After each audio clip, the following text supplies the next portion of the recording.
Momen pelantikan Presiden dan Wakil Presiden periode 2019-2024 menjadi berkat tersendiri bagi para pedagang bingkai dan kaca di kota Palembang.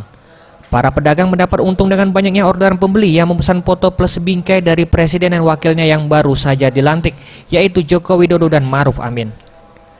Hal ini terlihat menjamurnya penjual foto Presiden di Jalan TP Rustam Effendi, kawasan Pasar 16 Ilir, kota Palembang. Berlokasi di gang kecil seputaran Bundaran Air Mancur, Aan, salah satu pegawai, mengatakan foto Jokowi Ma'ruf sudah dijual 3 hari sebelum pelantikan orang nomor 1 di Indonesia tersebut. Apabila ada pelantikan kepala daerah atau presiden, dirinya bisa memperoleh peningkatan omset penjualan hingga 80%. Untuk harga pun bervariasi, tergantung ukuran frame yang digunakan. Biasanya untuk di instansi pemerintahan, foto presiden dan wakilnya dengan ukuran 30 x 40 cm dibanderol seharga Rp100.000 per pasang. Sedangkan untuk dipajang di sekolah dijual seharga Rp60.000 per pasang dengan ukuran 21 x 30 cm atau seukuran kertas A4.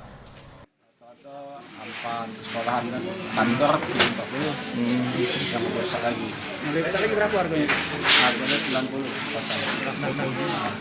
Kak, untuk barang masuk Dewi, Kak, kapan Kak sudah masuk ke toko kita? Barang masuk kita udah dapat dari Bongkam ini sih, Jakarta. Udah ada 3 hari yang lalu. Oh, Tim Liputan Sriwijaya TV.